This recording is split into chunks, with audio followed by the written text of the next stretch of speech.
Au nom du Père et du Fils et du Saint-Esprit, ainsi soit-il. Mes chères sœurs, mes chers fidèles, la fête Dieu est le ravissement de toute âme eucharistique. C'est sa plus grande joie. C'est la fête du corps du Christ réellement présent dans la Sainte Eucharistie. Toutes les fêtes de l'année liturgique nous font revivre la vie du Christ. Elles confèrent des grâces quand nous les célébrons, mais en soi, il s'agit des faits du passé. Par contre, dans la fête Dieu, nous célébrons un mystère actuel. Jésus au Saint-Sacrement. Jésus qui vit dans le tabernacle et qui se donne comme nourriture dans la Sainte Communion. Nous venons de terminer le temps pascal avec ces grandioses fêtes et nous pouvons nous demander pourquoi notre Seigneur a-t-il institué la Sainte Eucharistie. Est-ce que sa mort, sa résurrection, son ascension, la Pentecôte n'ont pas suffi pour nous sauver? Qu'est-ce qui aurait pu inciter notre Seigneur à rester avec nous sur terre dans le très saint sacrement? Était-ce pour son honneur?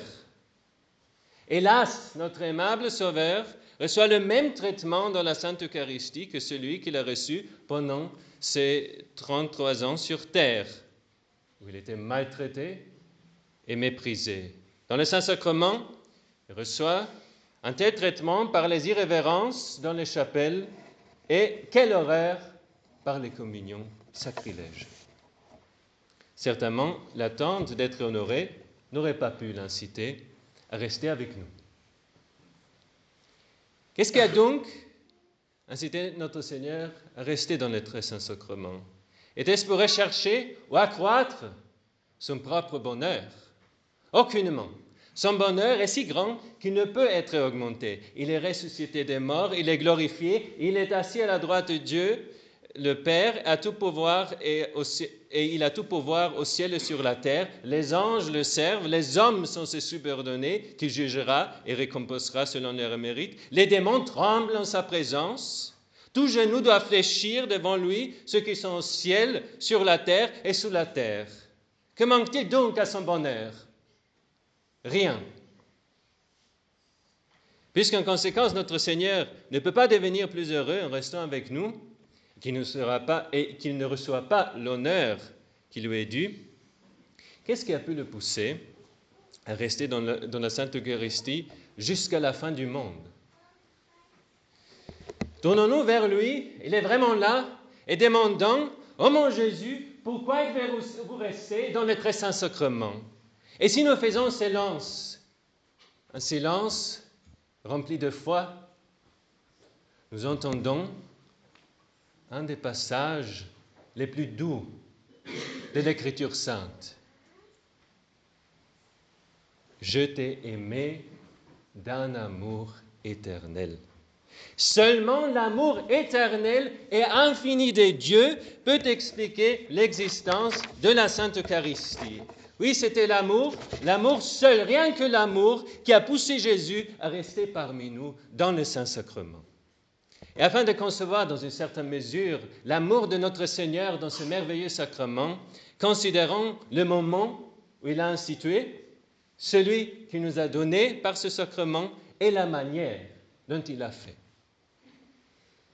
Notre Seigneur aurait pu instituer le Saint-Sacrement aux noces de Cana, ou lorsqu'il avait 30 ans et qu'il a commencé à enseigner publiquement, ou après sa résurrection. Mais il a choisi le dernier moment de sa vie terrestre. Pourquoi a-t-il attendu si longtemps? Pourquoi ne l'a-t-il pas institué plus tôt ou plus tard? Il a institué ce sacrement au dernier moment de sa vie afin que les hommes voient mieux son trop grand amour. Imaginez un père qui a en réserve des cadeaux précieux qu'il compte offrir à ses enfants pour leur montrer combien il les aime. Il attendrait d'être sur son lit de mort et alors il les donnera pour qu'ils soient les plus beaux souvenirs de son amour. Car souvent les derniers moments passés avec une personne sont les plus précieux et ce sont ceux qui restent à jamais de notre mémoire. Voici que notre Seigneur pensait et agissait de la même manière. Il a pensé J'ai déjà donné aux hommes tant de preuves de mon amour envers eux. Je les ai créés, je préserve leur vie. Je me suis fait homme pour eux. Je souffrirai et mourrai pour eux. Que puis-je faire de plus pour eux? Je peux leur faire un don de plus. Je leur donnerai tout ce que j'ai, afin qu'ils ne puissent pas me reprocher d'avoir fait pour eux moins que je n'aurais pu faire.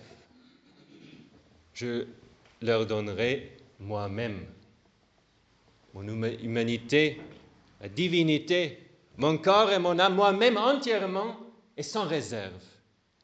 Au moment même où les hommes cherchent à me trahir, au moment même où les pharisiens et les juifs veulent me faire disparaître du monde, je m'en donnerai aux hommes sur la terre pour être leur nourriture et leur breuvage, pour demeurer avec eux dans le Saint-Sacrement d'une manière merveilleuse. Au lieu de leur retirer mon amour à cause de leur ingratitude, je le manifesterai d'autant plus.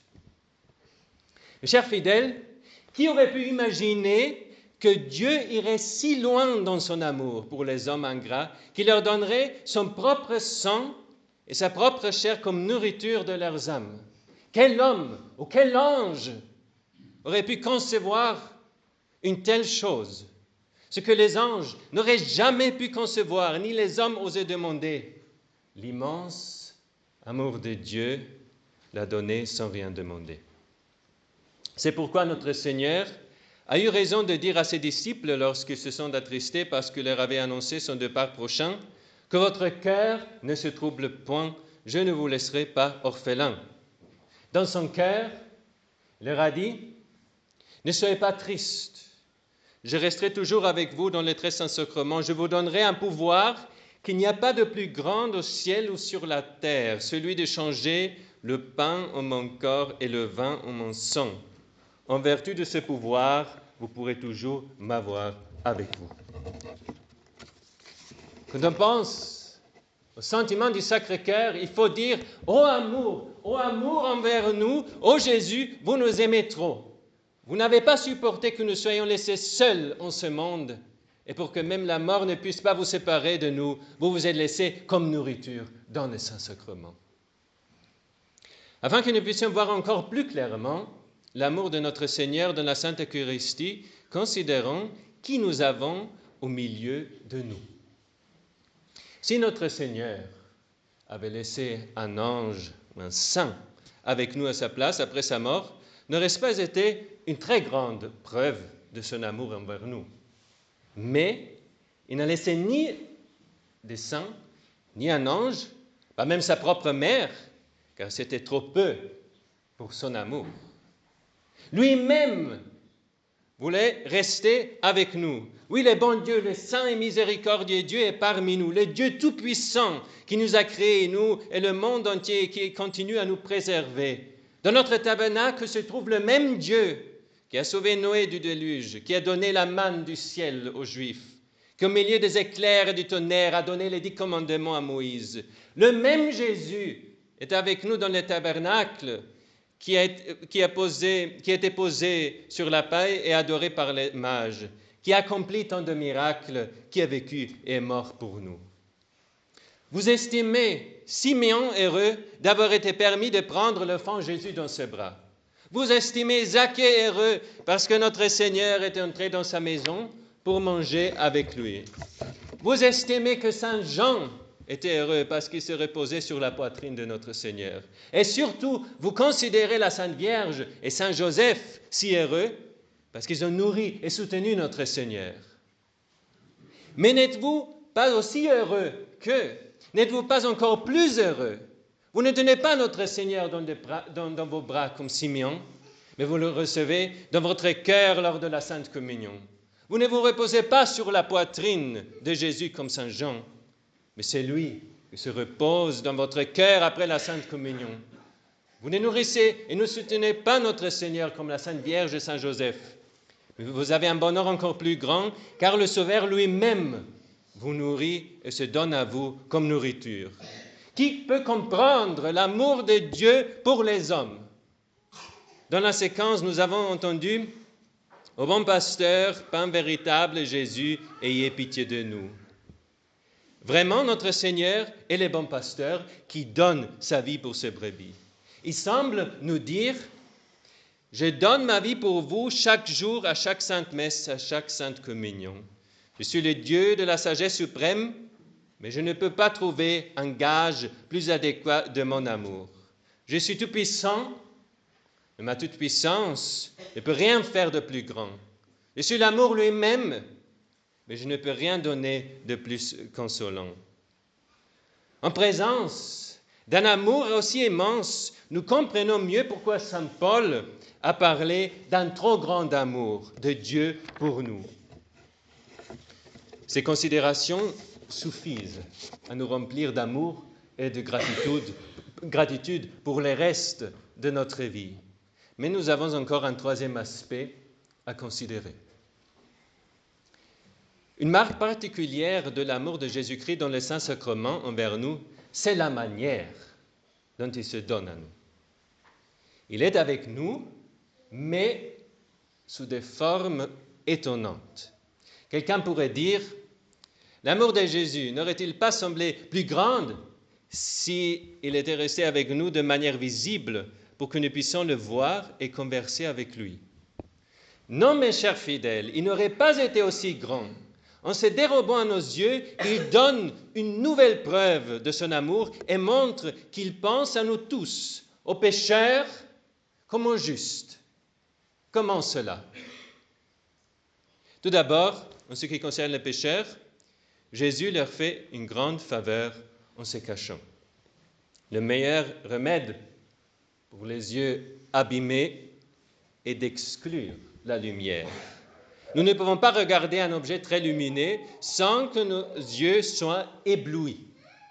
Nous lisons dans l'Écriture sainte que Moïse a conversé un jour avec Dieu sur une montagne et qu'ensuite, lorsqu'il est venu vers les Juifs, son visage était si rayonnant de lumière qu'il ne pouvait pas le regarder et qu'il était obligé de mettre un voile sur son visage lorsqu'il leur parlait.